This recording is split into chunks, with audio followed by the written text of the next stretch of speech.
خطیب اور دیگر معاونین، انہوں نے اس میں اپنا اپنا بھرپور کردار ادا کیا، اور بچوں کا یہ گلدستہ 40 دن تک 5 نمازیں اور خصوصاً فجر کی نماز تکبیر اولیٰ کے ساتھ یہ سجا کر آپ سب کے سامنے رکھا۔ یہ سائیکلیں آپ دیکھ رہے ہیں، ماشاءاللہ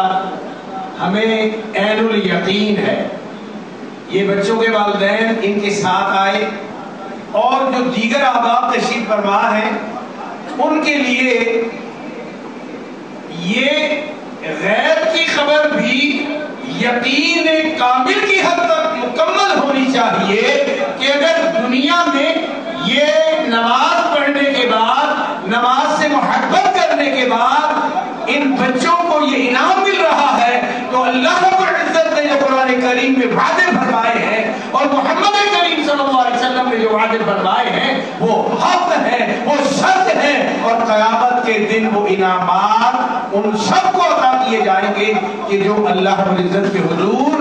5 نمازوں میں اپنی جبین نیاز اللہ کے حضور سجدہ کر رہے ہیں۔ رسول اللہ صلی اللہ علیہ وسلم نے ارشاد فرمایا، عقیدہ تو مسلمان کا توحید والا ہونا چاہیے، عمل سنت والا ہونا چاہیے۔ اس کے بعد 2 چیزیں بیان فرمائیں کہ اگر 5 وقت کی نماز ادا کرتا ہے اور پھر ساتھ میں رمضان مبارک کے روزے رکھتا ہے، اللہ رب العزت پر اس بندے کا حق بن جاتا ہے کہ اللہ رب العزت اسے جنت میں داخل فرمائے۔ کون کون جنت میں جانا چاہتا ہے؟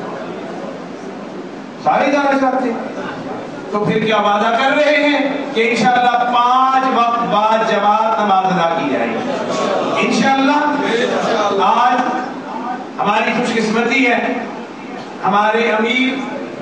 جن کی قیادت میں، جن کی سیادت میں، جن کی امارت میں ہم الحمدللہ دعوت و تبلیغ کا کام انجام دے رہے ہیں، فضیلت الشیخ سید عتیق الرحمن شاہ محمدی حفظہ اللہ، یہ جو امیر مرکزی جمعیت اہل حدیث شمالی پنجاب ہے، اور میں یہ بات سوچ رہا تھا کہ ان کی قیادت اور سیادت میں انشاءاللہ شمالی پنجاب کو ایک مثالی پنجاب بنایا جائے۔ یہ ہمارے ضلع کے قائدین بھی تشریف فرما ہے، ہمارے سٹی کے قائدین بھی تشریف فرما ہے، اور ہمارے یہ نائب ناظم چودھری محمد علی صاحب بھی تشریف فرما ہے، ان کے معاونین بھی تشریف فرما ہے۔ ہم سارے اس بات کا عہد کرتے ہیں کہ اللہ رب العزت کی رضا کے لیے اپنے امیر کی قیادت میں، سید عتیق الرحمن شاہ صاحب کی قیادت میں، ان کی امارت میں، ان کی سیادت میں انشاءاللہ اللہ کے دین کو پھیلانے کے لیے ہم اپنی تمام تر صلاحیتیں وقف کر دیں گے۔ آپ تیار ہیں؟ اپنے ہاتھوں کو بلند کر کے ذرا اپنے جذبوں کو جوان، ان کی جوانی اور جولانیاں دکھائیں کہ انشاءاللہ دین کو، اللہ کے دین کو پھیلانے کے لیے ہم اپنی تمام تر صلاحیتیں استعمال کریں گے انشاءاللہ۔ اللہ ہم سب کو اس پر کاربند رہنے کی توفیق عطا فرمائے، آمین ثم آمین وما علینا۔